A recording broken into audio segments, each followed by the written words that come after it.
रूपा पाहता लोचनी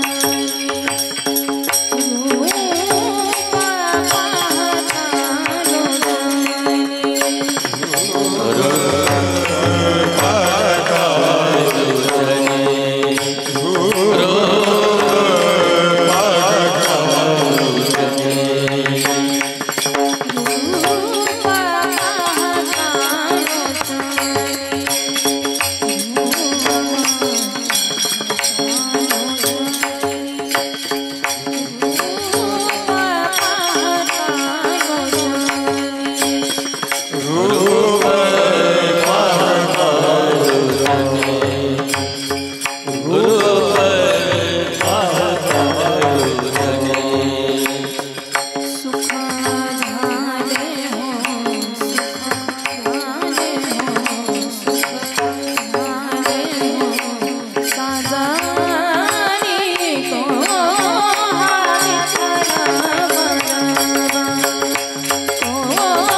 Jaya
हरि जय जय राम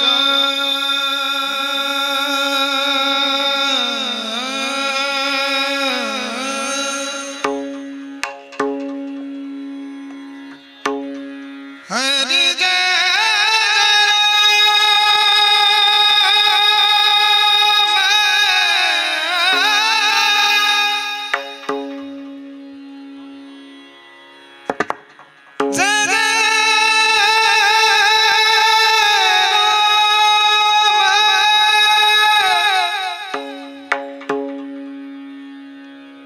हरि जय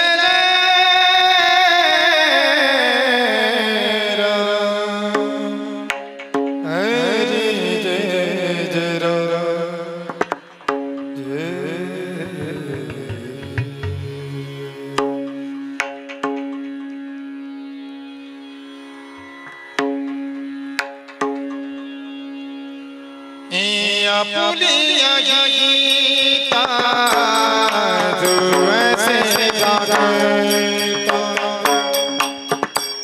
पुलिया गीता जो ऐसे जागता पुलिया गीता जो ऐसे जागता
फुलिया हिता जो असे जागता धन्य माता पिता तयाचिया कुळी कन्या पुत्र होती जे सात्विक तयाचा हरीख वाटे देवा गीता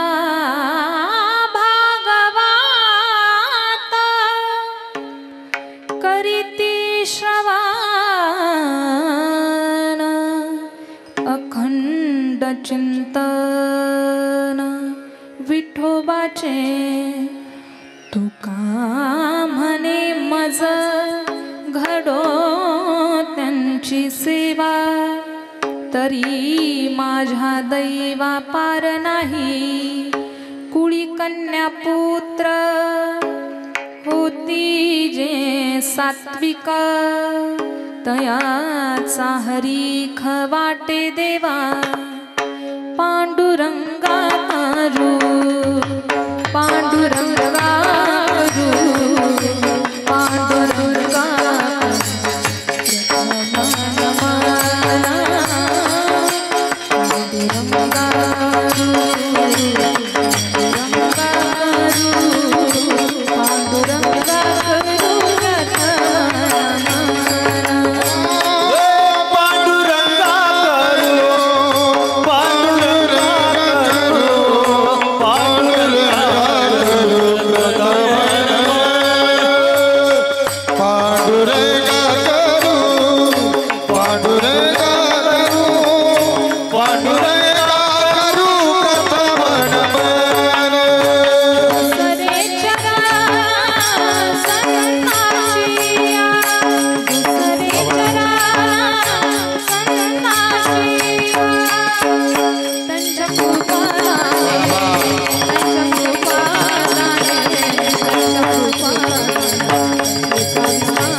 गीतार्थ बोधाय ज्ञानेश्वरी वै कृती निर्मितायेन च प्राकृतोक्त्या समाधिस्थमूर्तिं भजे ज्ञानदेवं नमो ज्ञानेश्वरा नमो ज्ञानेश्वरा निवृत्ति उदारा सोपान देवा नमो मुक्ताबाई त्रिभुवना पावानी आदित्रय जननी देवांचिया नमो ज्ञानेश्वरा नमो ज्ञानेश्वरा निवृत्ति उदारा सोपान देवा चलो आवो जी पवन कुमार पधारो हरि कीर्तन में चलो आवो जी पवन कुमार पधारो हरि कीर्तन में चलो आवो जी पवन कुमार पधारो हरि कीर्तन में चलो आवो जी पवन कुमार पधारो हरि कीर्तन में राम जी को लाला लखन जी को लाला राम जी को लाला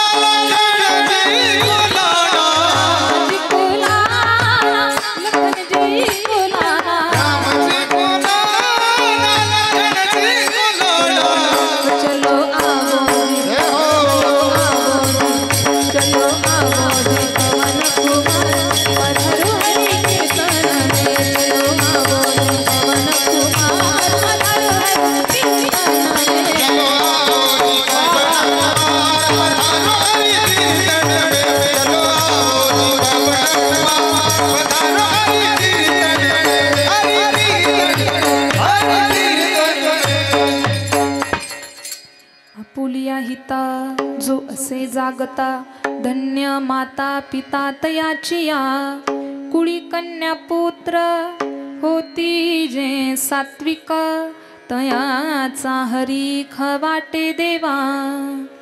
प्रस्तुत कीर्तनरूपी सेवेकरिता निवडलेला अभंग. महान भगवत भक्त संत सम्राट विश्ववंद्य आपल्या महाराष्ट्राचं भूषण जगद्गुरु तुकोबराया यांचा 4 चरणांचा उत्कृष्ट असा अभंग आजच्या कीर्तनरूपी सेवेकरिता निवडलेला आहे. विठ्ठल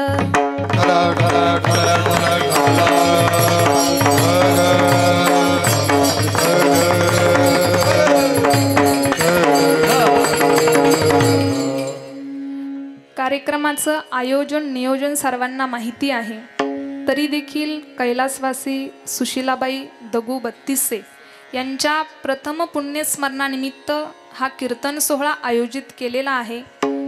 ज्यांनी माझ्या वडिलांशी फोनवरती संपर्क केला ते आदरणीय रामदास दगू बत्तीसे त्यांचे चिरंजीव आहेत. त्यांनी ही सेवा माझ्याकडे सोपवली. त्यांना 3 मुलं आहेत पहा. दुसरे असणारे श्री अशोक दगू बत्तीसे आणि राजेंद्र दगू बत्तीसे आणि मुलगी सौ कमलाबाई लक्ष्मण म्हस्के. असा हा बत्तीसे परिवार आपल्या आईमधून आईच्या ऋणातून एक त्यांचा मुक्त होण्याचा हा छोटासा प्रयत्न आहे पहा. पण खरं तर सांगू, आपण कितीही जरी प्रयत्न केले ना तरी सुद्धा आई आणि वडील यांच्या ऋणामधून आपण कधीच मुक्त होऊ शकत नाही पहा. कारण आपलं शास्त्र सांगतं मातृदेव भव पितृदेव भव. आई आणि वडील हे दोघे साक्षात देव आहेत.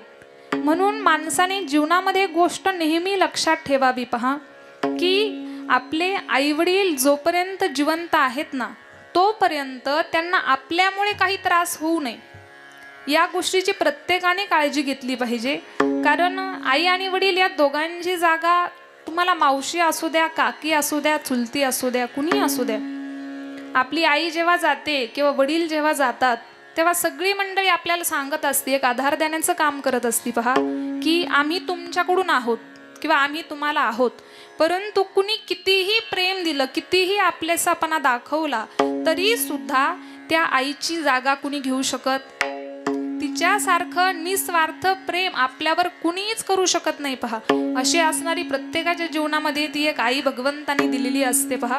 म्हणून तिला ज्या गोष्टी चांगल्या वाटतील, आपल्यामुळे त्रास होऊ नये ही गोष्ट प्रत्येकाने लक्षात ठेवावी. विठ्ठल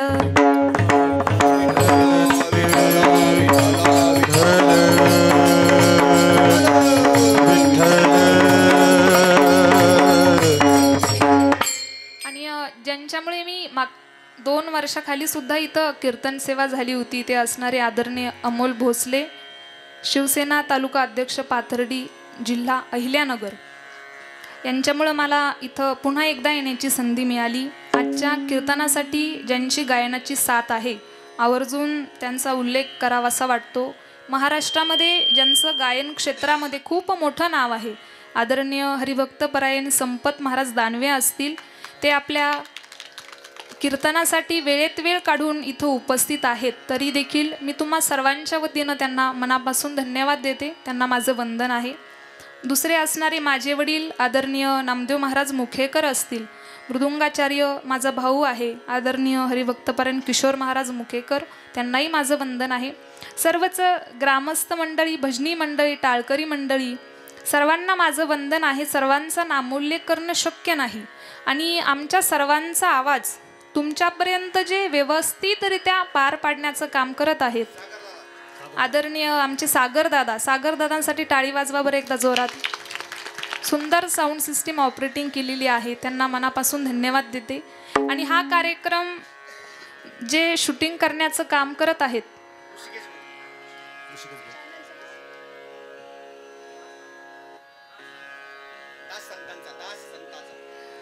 यूट्यूब चॅनलचं नाव आहे दास संतांचा. ऋषिकेश दादा त्याचं काम पाहत असतात पहा. म्हणजे तुम्हाला कधीही जरी कार्यक्रम हा झालेला पाहायचा असेल तर दास संतांचा यूट्यूब चॅनलवरती हा कार्यक्रम तुम्ही पाहू शकता. विठ्ठल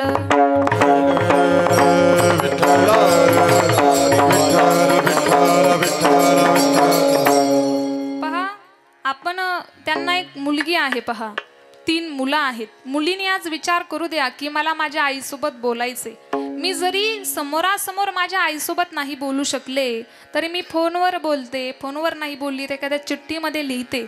बोलू शकते का ती मुलगी आईसोबत? किंवा ते मुलं बोलू शकतात का आईसोबत? नाही. ती जागा किंवा त्या ठिकाणी ज्याला जायचं आहे, प्रत्येक जण त्या ठिकाणी जाणार आहे. तिथं कुणाचाही वशिला चालणार आहे का? कुणाचाही वशिला चालणार नाही. प्रत्येकाच्या जीवनामध्ये तो क्षण येणार आहे, हे प्रत्येकाला माहिती आहे. पहा, म्हणून तर कबीरदास एका ठिकाणी फार गोड वर्णन करतात. पहा, कबीर महाराज सांगतात की ज्यावेळेस तुम्ही जन्माला आले त्यावेळेस तुम्हाला पाहून सगळी मंडळी हसली आणि तुम्ही एकटे रडले. जीवनामध्ये असं गोड कार्य करा की ज्यावेळेस तुम्ही या सगळ्या मंडळीला सोडून त्या भगवंताकडे जाणार ना, त्यावेळेस सगळी मंडळी तुमच्या आठवणीनं रडली पाहिजे आणि तुम्ही एकटे हसत हसत त्या भगवंतापर्यंत गेले पाहिजेत. पहा, कबीरा जब हम पैदा हुए जगा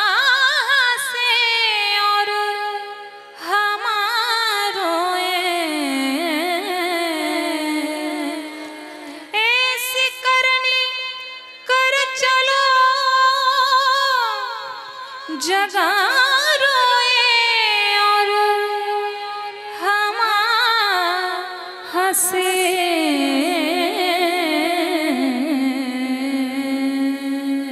काय म्हणतात कबीरदास महाराज?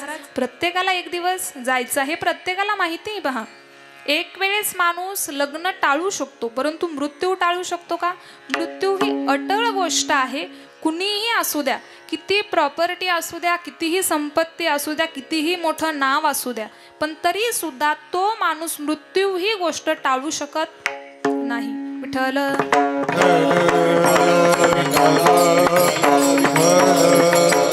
पहा, मनुष्य जन्म दुर्लभ हे मिले न बारंबार. मनुष्य जन्म दुर्लभ हे मिले न बारंबार. तरु वरसे फल गिरे फिर न लगे डार. एकदा का देठाचं फळ तुटून खाली आलं, पुन्हा त्या देठाला आपण लावू शकतो का? अगदी त्याप्रमाणे हा मनुष्य जन्म आहे.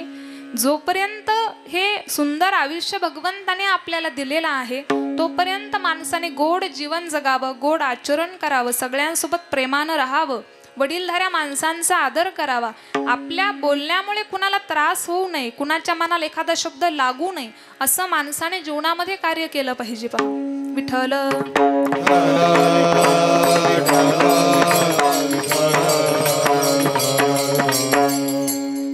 आपण महिला मंडळ समजा एखाद्याच्या भाड्याच्या खोलीमध्ये राहत असू आणि त्या मालकानं जर आपल्याला सांगितलं की माझी खोली उद्या मला खाली पाहिजे, तर आपण म्हणू शकतो का आम्हाला इथं राहू द्या, सगळे जागे आहेत ना?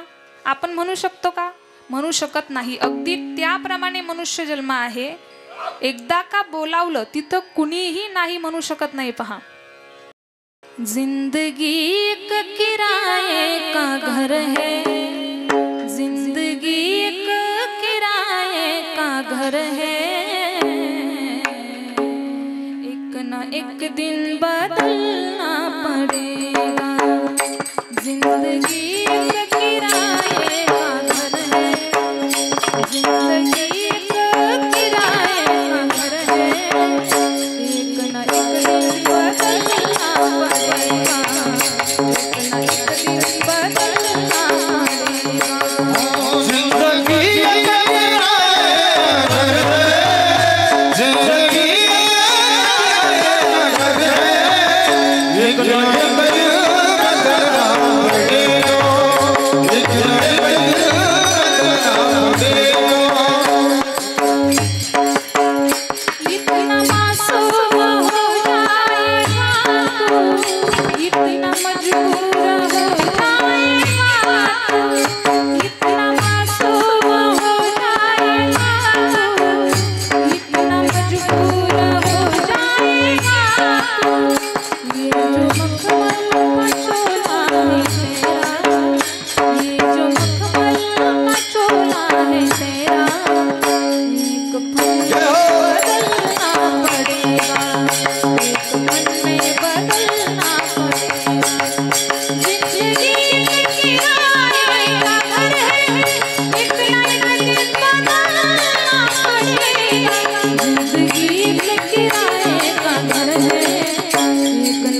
का घर है एक ना एक दिन बदलना पडेगा.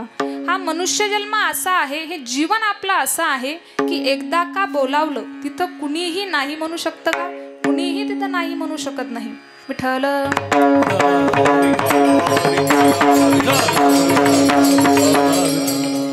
अभंग जगद्गुरु तुकोबरायांचा निवडलेला आहे. अभंग फार गोड आहे, फार चिंतनीय आहे, फार श्रवणीय आहे. बहुतेक खूप जणांचा पाठ सुद्धा असेल. पहा, या अभंगाचा जर आपण विचार केला तर अभंग जगद्गुरु तुकोबरायांचा आहे. कुणाला म्हणायचं आहे बरं जगद्गुरु तुकोबराया? सत्य असत्याचा निवाडा करणारे म्हणजे जगद्गुरु तुकोबराया आहेत. कुणाला म्हणायचं बरं तुकोबराया? कुणाच्याही देखाव्याला कधीही न भुलणारे म्हणजे जगद्गुरु तुकोबराया आहेत. आपली थोडीशी जरी कुणी स्तुती केली तर आपण कुठं असतो? हरभऱ्याच्या झाडावर फांदी मोडेपर्यंत. परंतु तुकोबराया कधीही कुणाच्याही देखाव्याला भुललेले नाहीत. कुणाला म्हणायचं बरं तुकोबराया? की ज्यांच्या नावाने तुकाराम तुकाराम तुकाराम तुकाराम तुकाराम तुकाराम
तुकोबराया की ज्यांच्या नावाने ते यमाला सुद्धा कंप फुटतो. पहा, तुकाराम तुकाराम नाम घेता कापे यम. आपलं ऐकल का बरं यम? आमचं जरा काम राहील, आम्हाला 2 दिवस राहू द्या. आपलं ऐकणार नाही. या तुकोबरायांचं एक वेळेला भांडण झुंपलं. कुणाबरोबर? तर देवाबरोबर. कशावरून? तर संत मानण्यावरून. देव तुकोबरायांना म्हणू लागले, तुकोबराया तुम्ही यांना संत म्हणा. तुकोबराया म्हणाल, देवा या लोकांना मी संत का बरं म्हणू? देवानं सांगितलं, तुकोबराया ही खूप मोठी माणसं आहेत, यांच्याकडे खूप प्रॉपर्टी आहे, यांचा खूप मोठा शिष्य समुदाय आहे, यांचं महाराष्ट्राच्या बाहेर नाव आहे, तुम्ही यांना काय म्हणा? संत म्हणा. तुकोबरायांनी सांगितलं, देवा या लोकांना मी संत म्हणणार नाही. मग देवानं काय केलं? देवानी थोडीशी दमदाटीची भाषा वापरायला चालू केली. देव तुकोबरायांना म्हणू लागले, तुकोबराया तुम्हाला माझी शक्ती माहिती नाही का? तुम्ही देवाला नाही म्हणताय. मी माझ्या शक्तीच्या जीवावरती काहीही करू शकतो आणि तुम्ही माझं ऐकत नाही, तुम्ही मला नाही म्हणतात. तुकोबरायांनी फार गोड उत्तर दिलं. पहा देवाला, देवा तुला तुझ्या सामर्थ्य शक्तीवरती माझं जे वाटोळ करता येईल ते कर, पण या लोकांना मी संत म्हणणार नाही. करीसी देवा तरी माझे सुखे, परिमी त्यासी मुखे न म्हणे संत. तुकोबराया सांगतात, तुला जे करता येईल ते कर, पण या लोकांना मी संत म्हणणार नाही. आता मला सांगा, देवाच्या वरवर सांगण्यातून जे तुकोबराया देवाचं ऐकायला तयार नाहीत, तेच तुकोबराया आज आपण सेवेकरिता निवडलेल्या अभंगाच्या शेवटच्या चरणामधून असं म्हणतात. पहा की मला त्या पुरुषाची सेवा घडावी आणि जर घडली तर माझ्या दैवाला पारावार राहणार नाही.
अभंगाच्या शेवटच्या चरणामधून तुकोबाराय आपल्याला असं सांगतात पहा, तुका म्हणे मज घडो त्यांची सेवा तरी माझ्या दैवा पार नाही. अभंगाचं महत्व सांगू राहिले, माझ्या बोलण्याकडे लक्ष द्या. मध्ये फार असा फरक आहे पहा. भगवंताने अगोदर इतर सृष्टी निर्माण केली, परंतु त्या सृष्टीकडे पाहून देवाला समाधान वाटत नव्हतं. ऐसे देखून सृष्टी ते सुख न वाटेची देवा दे. भगवंतानी विचार केला की ही सृष्टी मी निर्माण केलेली आहे आणि मी निर्माण करून सुद्धा हे मला जाणत नाहीत, मला मानत नाहीत, मला विचारत नाहीत. हे सगळं देवानी विचार केला की यांना मी तयार करून सुद्धा हे मला कशामुळे जाणत मानत नाहीत बरं. तर विचार केल्यानंतर भगवंताच्या असं लक्षात आलं की कुत्रा आहे, कुत्रा येतो आणि देवावरती आपला अभिषेक पार पाडतो. तो काही विचार करत नाही की हा देव आहे. आकाश मार्गाने कावळा येतो. भगवंतानी विचार केला की असं कशामुळे होतंय बरं. तर विचार केल्यानंतर देवाच्या असं लक्षात आलं की यांच्या ठिकाणी ज्ञान नाही आणि ज्ञान नसल्या कारणानं हे मला जाणत मानत नाहीत. म्हणून ज्ञान असणारी अशी जीवसृष्टी निर्माण करावी की जे आपल्याला जाणतील, मानतील, क्रियेमध्ये काहीतरी बदल घडवतील. म्हणून भगवंताने हे मानवी शरीर मोठ्या आदराने निर्माण केलेलं आहे. बाहुल्य मनुष्य देही निज ज्ञान घातले पाहि. विठ्ठल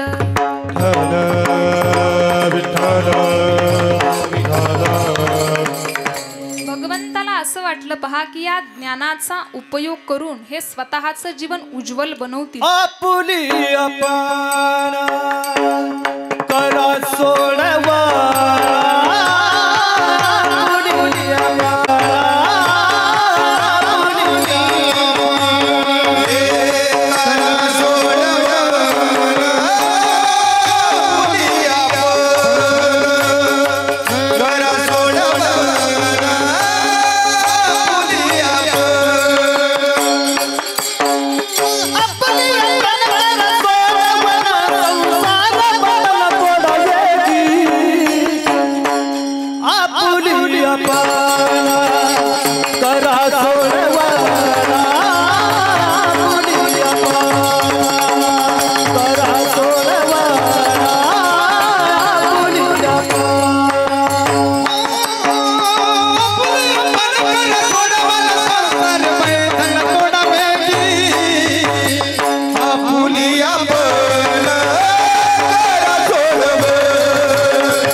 विचार केला पहा की यांच्यामध्ये जे ज्ञान घातलेलं आहे या ज्ञानाच्या उपयोगाने हे स्वतःचं जीवन उज्ज्वल बनवतील, कुठेतरी उच्चतम स्थितीला जाऊन प्राप्त होतील पहा. म्हणून तर ज्ञानोबाराय म्हणतात आपुली आपण करा सोडवन संसार बंधन तोडावे. काय म्हणतात ज्ञानोबाराया की भगवंताने आपल्यामध्ये असं ज्ञान भरलेलं आहे की या ज्ञानाच्या उपयोगाने आपण स्वतःची सोडवण स्वतः करून घेऊ शकतो पहा.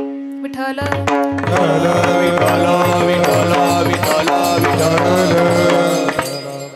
मग मग जर भगवंताने आपल्यामध्ये ज्ञान घातलेलं आहे, याचा उपयोग जर करायचा आहे, तर मग या ज्ञानाचा उपयोग काय आहे बरं? मनुष्य जन्म एक संधी आहे आणि या संधीचं सोनं हे प्रत्येकाला करता येत नाही. आणि जर करता आलं असतं तर 10वीच्या वर्गामध्ये 100 विद्यार्थ्यांची जर बॅच असेल तर त्या 100 विद्यार्थ्यामध्ये अशी बोटावर मोजण्या इतकी मुलं असतात की ज्यांच्याकडे अभ्यासाचं नियोजन आहे. वर्षभर कुठल्या विषयाला किती वेळ दिला पाहिजे, कुठल्या विषयाला किती वेळ दिला पाहिजे, या सगळ्या नियोजनामुळे ते परीक्षेमध्ये काय करतात, व्यवस्थित पेपर लिहितात आणि चांगल्या मार्क्स पाडून पाठ चांगलं काय होतं, त्यांचं नंबर येतो. परंतु जी मुलं असं म्हणतात की अजून 6 महिने टाईम आहे, अजून 3 महिने, अजून 15 दिवस, अजून 3 दिवस, असं म्हणता म्हणता परीक्षेचा दिवस उगावतो, पण ते काही अभ्यास करायला तयार नाहीत. म्हणजे सांगण्यामागे माझं तात्पर्य काय आहे की भगवंताने ज्ञान तर प्रत्येकाला दिलेलं आहे, पण या ज्ञानाचा उपयोग कसा करायचा हे आपण आपलं ठरवलं पाहिजे. कारण कधी कधी जीवनामध्ये संधी प्राप्त होऊन सुद्धा माणूस ती संधी अज्ञानाने गमावतो. तुम्ही म्हणाल कस काय, तर माऊलींची एक ओवी आहे, उदाहरण सांगेन मी तुम्हाला. एक राजघराण्यातील व्यक्ती रस्त्यानं चालला होता. त्याच्याकडे काही मौल्यवान वस्तू होत्या, त्यामध्ये मग सोना असेल, पैसा असेल.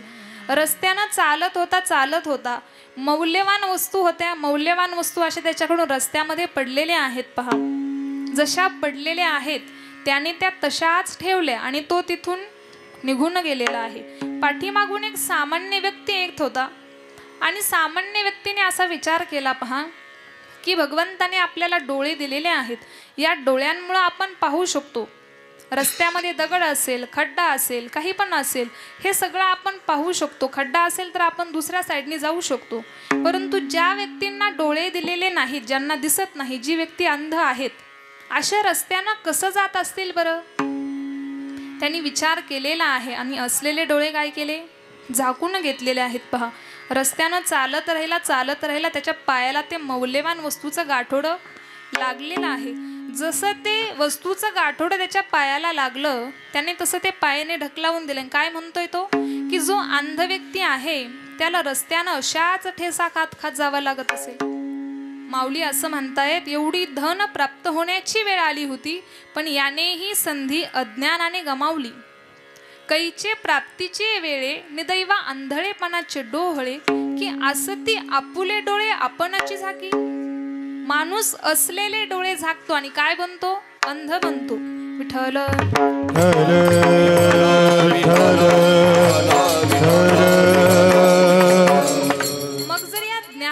उपयोग करायचा आहे तर ज्ञानाचा उपयोग काय आहे बरं? तर जीवनामध्ये काय करावं आणि काय करू नये, काय खावं आणि काय खाऊ नये, काय प्यावं आणि काय पिऊ नये. मग माणूस करायला पाहिजे तेच करतो का? माणूस नेहमी काहीतरी उलट करत राहतो. पहा, म्हणून संत मंडळी नेहमी आपल्याला जागृत करण्याचं काम करतात. संत मंडळी आपल्याला सांगतात, पहा तुम्ही जर वेळेवर जर जागे झाले नाही ना, तर एक दिवस तुमच्यावर हाय हाय करण्याची वेळ येईल. जागा होई करी हिताचा उपाय, तुका म्हणे हाय करीसी मग. काय सांगतात संत मंडळी? वेळेवर जर जागे झाले नाही तर एक दिवस हाय हाय करण्याची वेळ येईल. मग कुणी असे म्हणाल, पहा की आपण इथं ज्या काही गोष्टी करतो त्या ज्या काही गोष्टी भगवंताला कसं माहिती होतं बरं? की आपण त्याचं त्याला सांगितलंय, त्याचं त्याला सांगितलंय, दोघांमध्ये भांडण लावून दिलंय, हे देवाला कसं माहिती होतं बरं? तर परिहाराची आवश्यकता, सांगण्याची आवश्यकता तुम्हा आम्हाला आहे, परिहार देण्याची आवश्यकता भगवंताला नाही. न सांगता तुम्हा कळ येते अंतर, विश्वी विश्वंभर परिहारची न लगे. त्या भगवंताला परिहार देण्याची आवश्यकता नाही, त्याला न सांगता सगळं काही कळतंय. म्हणून भगवंताची आपल्याकडे नजर आहे. आपण ज्या काही गोष्टी करत आहोत त्या सगळ्या गोष्टींवर देवाचं आपल्याकडे लक्ष आहे, हे माणसानं नेहमी लक्षात ठेवलं पाहिजे. पहा, मग जर ज्ञानाचा उपयोग आहे तर या ज्ञानाचा उपयोग काय आहे? तर जीवनामध्ये माणसानं काय करावं. म्हणून संत मंडळी आपल्याला सांगतात की तुम्ही जागृत व्हा, तुम्ही जागे व्हा. एका साधकानं फार गोड प्रश्न केला, तुकोबराया तुम्ही सांगतात की जीवनामध्ये जागा असणं फार गरजेचं आहे, जी मंडळी जागी नाही त्यांच्या बाबतीमध्ये काय होईल तुम्ही आम्हाला सांगितलं, परंतु जी मंडळी चांगली आहे, जी आपल्या हिताच्या ठिकाणी जागी आहे, करायला पाहिजे त्याच गोष्टी करतात, अशांच्या बाबतीमध्ये तुम्हाला काय वाटतं बरं? तर तुकोबाराय सांगतात पहा, जे आपल्या हिताच्या ठिकाणी जागे आहेत ना, ते तर धन्य आहेतच आहेत, परंतु त्यांना जन्म देणारे आईवडील सुद्धा धन्य आहेत. आपुलिया गीता जो सदा आपुलिया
चरणामध्ये तुकोबाराय आपल्याला सांगतायत, आपुलिया हिता जो असे जागता, धन्य माता पिता तयाचिया.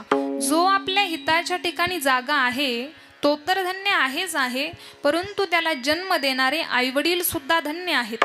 आता मला सांगा की तुकोबारायांनी इथं आईवडिलांना का बरं धन्यता दिलेली आहे? ज्यावेळेस मुलगा अभ्यास करतो, नंबर मिळवतो, मग सत्कार त्याच्या आईवडिलांचा व्हायला पाहिजे की त्या मुलाचा व्हायला पाहिजे?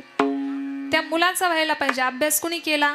त्या मुलाने केलेला आहे. ज्यावेळेस मुलगा चोरी करतो, पकडला जातो, मग शिक्षा त्या मुलाला की आई वडिलांना? महिला मंडळ, आई वडिलांना, बरोबर ना? कुणाला व्हायला पाहिजे? त्या मुलाला. चोरी कुणी केली? त्याने केलेली आहे. मग जो हिताच्या ठिकाणी जागा आहे, धन्यता तर त्यालाच पाहिजे होती. मग धन्य माता पिता तयाचिया असं तुकोबाराय का बरं म्हणतात?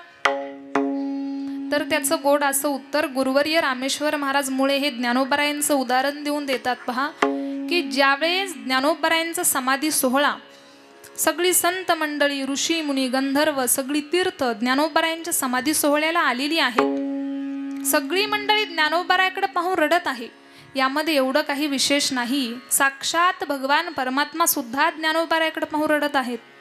ज्यावेळेस भगवंताला रडताना रुक्मिणी माता पाहते, रुक्मिणी माता विचारते, देवा ही सगळी मंडळी ज्ञानोबारायासाठी रडते, यामध्ये मला एवढं काही विशेष वाटलं नाही, परंतु तुम्ही का बरं रडता या ज्ञानोबारायांसाठी?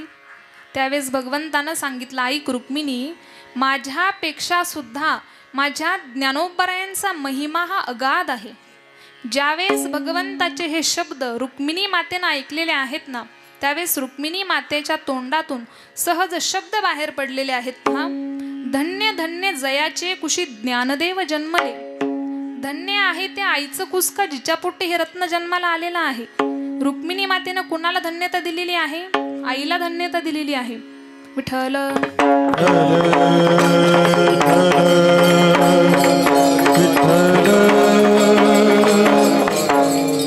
ज्ञानोबारायांसारखे संत जन्माला येणं म्हणजे एवढी सोपी गोष्ट आहे का? एवढी सोपी गोष्ट नाही. पहा, रुक्मिणी मातेनं त्या आईला धन्यता दिलेली आहे. ज्ञानोबारायांचे एक भजन घेऊया आपण. निवृत्ती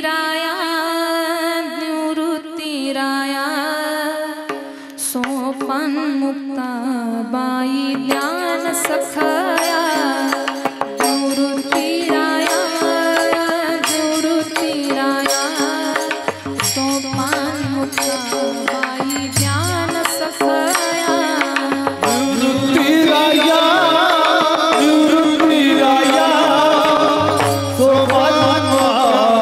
ज्ञान सखया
ज्ञानोबरायांसारखे संत जन्माला येणं म्हणजे एवढी साधी सोपी गोष्ट आहे का? नाही. रुक्मिणी मातेनं कुणाला धन्यता दिलेली आहे?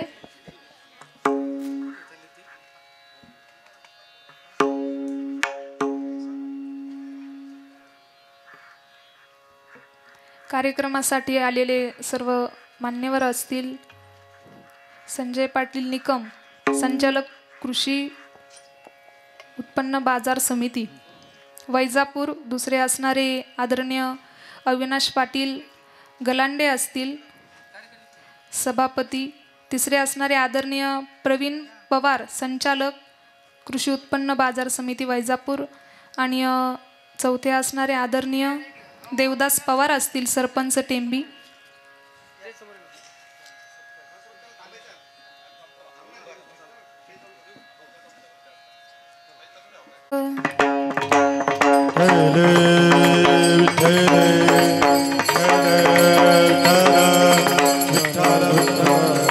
म्हणून जीवनामध्ये जागा असणं फार गरजेचं आहे. का तर जागा राहण्यामधून ज्या समस्या सुटतात त्या समस्या झोपेमधून निर्माण होत असतात. पहा, म्हणून माणसाने जीवनामध्ये जागा असणं फार गरजेचं आहे. म्हणून तर तुकोबराय काय म्हणतायत? आपुलिया हिता जो असे जागता धन्य माता पिता तयाची. विठ्ठल.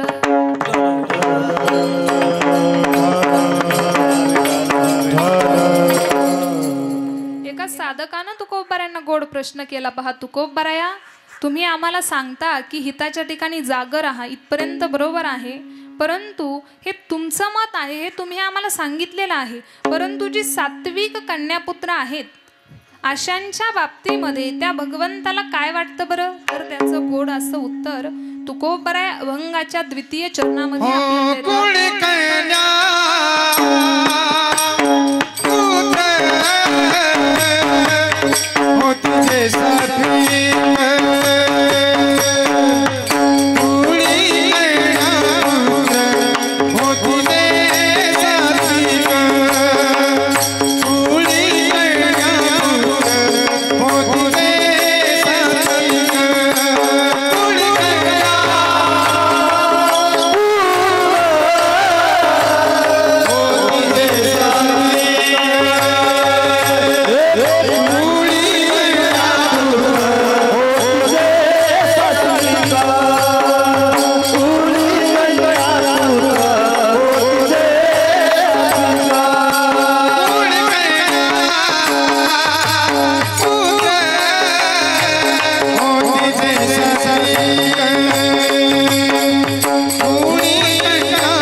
चरणामध्ये तुकोबराय आपल्याला सांगतायत, कुळी कन्यापुत्र होती जे सात्विक, तयाचा हरीख वाटे देवा. जे सात्विक कन्यापुत्र आहेत ना, त्यांचा आनंद त्या भगवंताला सुद्धा वाटतो. पहा, तुकोबरायांनी अगोदर कन्या शब्द वापरलाय, पुत्र शब्द हा नंतर वापरलेला आहे.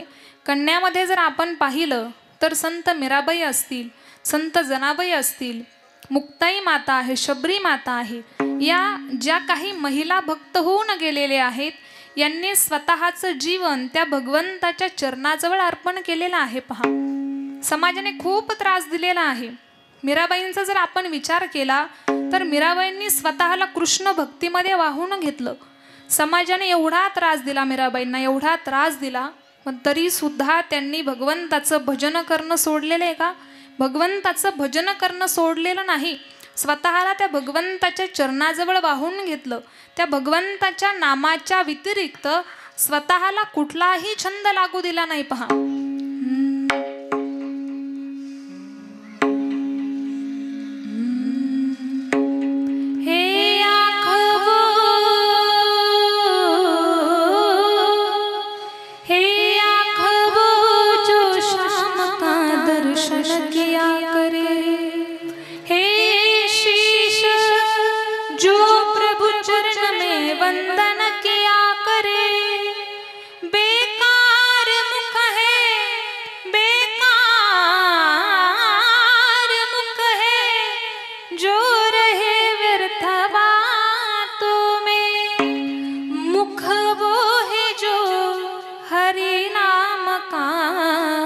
सुमिरन किया करे, हीरे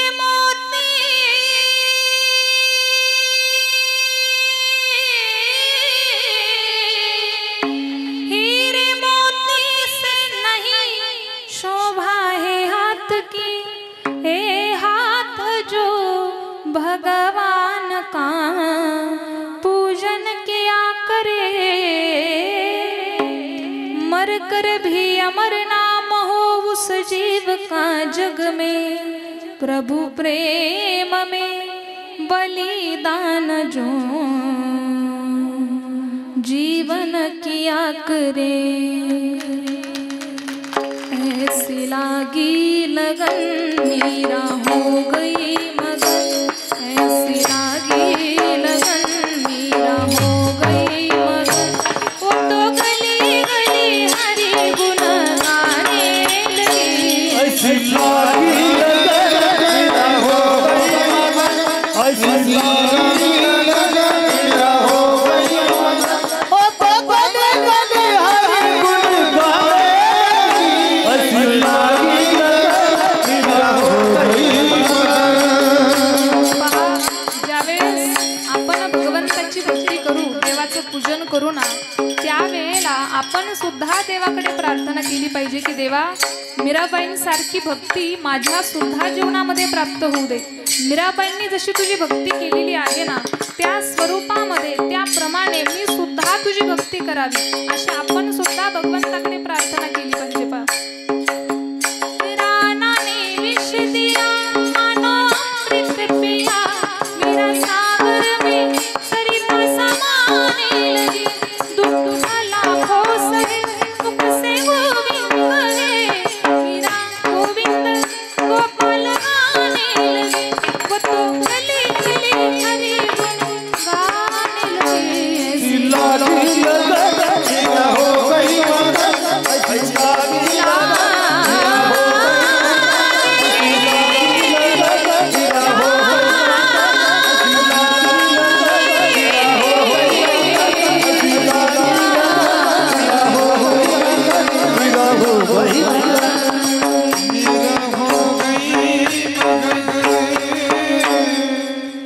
ऐसी लागी लगन मीरा हो गई मगन,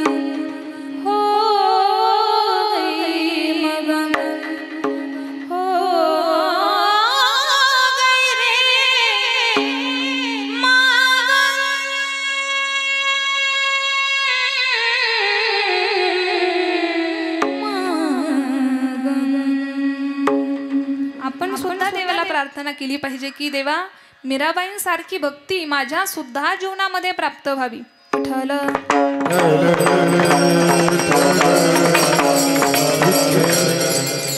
भजन घेऊया.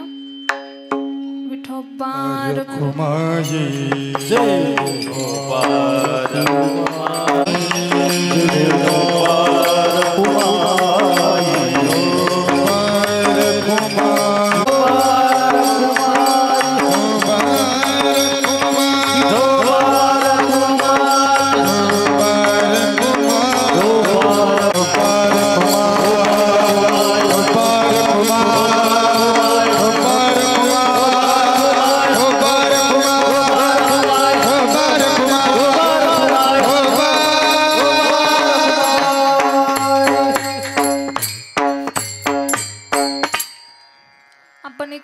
बजरंगबलीचं भजन घेऊया. सगळेजण पाठीमागे म्हणणार आहेत का?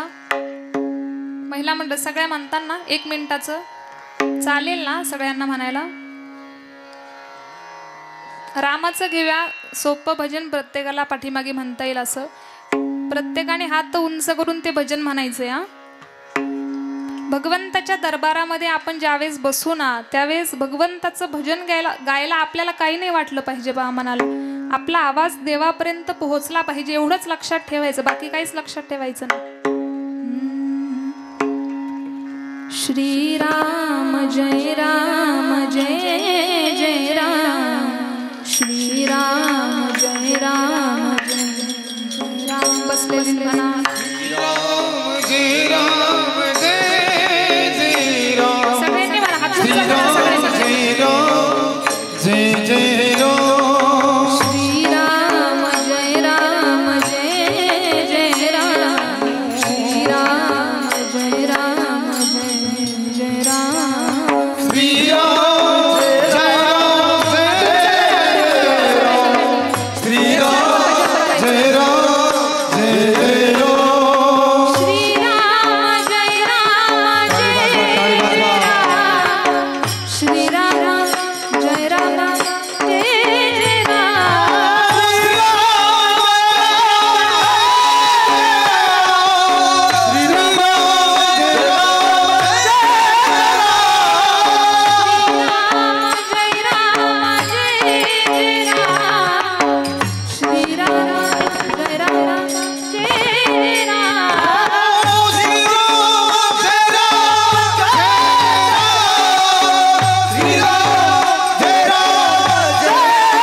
द्वितीय चरणामध्ये तुकोबाराय आपल्याला सांगतायत पहा. कुडी कन्यापुत्र होती जे सात्विक तयाचा हरीख वाटे देवा. विशेष म्हणजे कार्यक्रम आपला उशिरा चालू झाला आणि वेळ देखील झालेली आहे तरी देखील आपण एक 5 मिनिटं घेऊया आणि सेवेला पूर्णविराम देऊया. जे सात्विक कन्यापुत्र आहेत त्यांचा आनंद त्या भगवंताला सुद्धा वाटतो पहा. चाल म्हणू नका. मग सात्विक आहेत हे कशावरून ओळखायचं बरं? तर ज्यांच्या जीवनामध्ये गीता आणि भागवताचं श्रवण आहे. गीता भागवत करीती श्रवण अखंड चिंतन विठोबाचे. अखंड त्या विठोबाचं चिंतन, अखंड त्या भगवंताचं चिंतन करणाऱ्या सात्विक कन्यापुत्रांचा आनंद त्या भगवंताला वाटत असतो पहा. अखंड त्या विठोबाचं चिंतन, अखंड त्या भगवंताचं चिंतन. गोविंद गोविंद गोविंद गोविंद गोविंद मना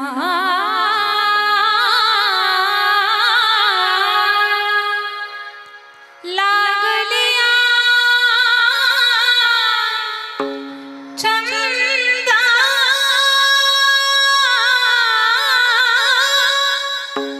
मना लागलिया चंदा गोविंद गोविंद गोविंद अखंड त्या विठोबाचं भजन करणाऱ्या सात्विक कन्या आणि पुत्रांचा आनंद त्या भगवंताला वाटत असतो. पहा विठ्ठल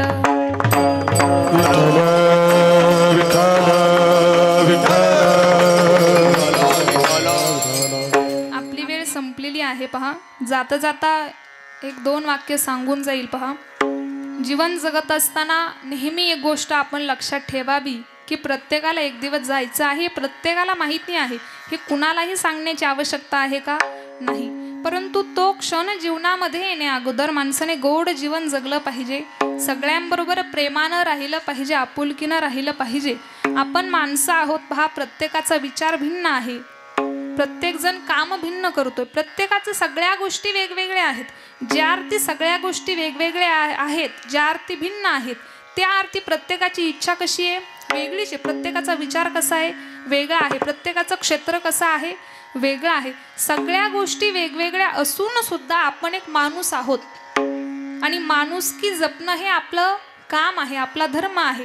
माणुसकी आपण जपली पाहिजे. पहा आपल्या मुलांना शालेय शिक्षणाबरोबर आध्यात्मिक शिक्षणाची सुद्धा आपण जोड दिली पाहिजे की जेणेकरून पुढे जाऊन शालेय शिक्षण तर जीवनामध्ये खूप महत्त्वाचं आहे, पण त्याचबरोबर ज्यावेळेस आपण आध्यात्मिक शिक्षण सुद्धा मुलांना देत असतो त्यावेळेस मुलांमध्ये वेगळा बदल जाणवत असतो. पहा बोलताना कधीही आपली वाणी सांभाळून वापरावी की आपल्यामुळे कुणाला त्रास होऊ नये, आपल्या बोलण्यामुळे कुणाचं मन दुखू नये. आपलं बोलणं एखाद्याने 2-2, 3-3 वर्ष लक्षात ठेवावं असे वाक्य आपण आपल्यात नोंदून जाऊ देऊ नाही. एवढंच आपण लक्षात ठेवावं. कीर्तनाची वेळ संपलेली आहे. झालेली कीर्तन सेवा माझ्या गुरूंच्या चरणावरती, ईश्वराच्या चरणावरती अर्पण करते. भैरवी घ्यायची का?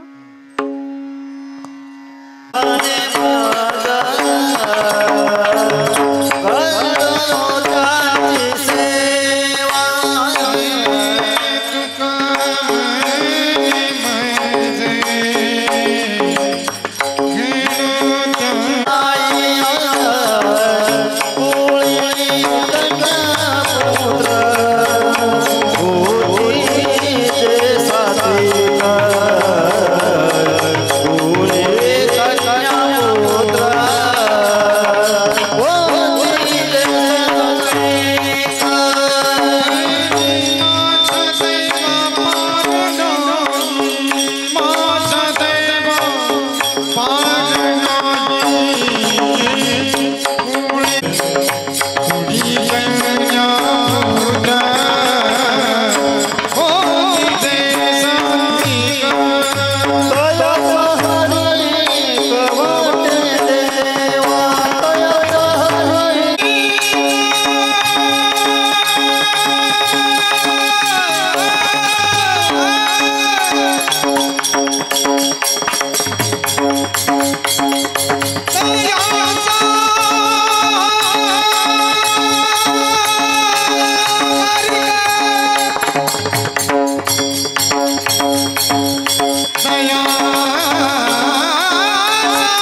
ज्ञानेश्वर माऊली ज्ञानराज माऊली तुकाराम.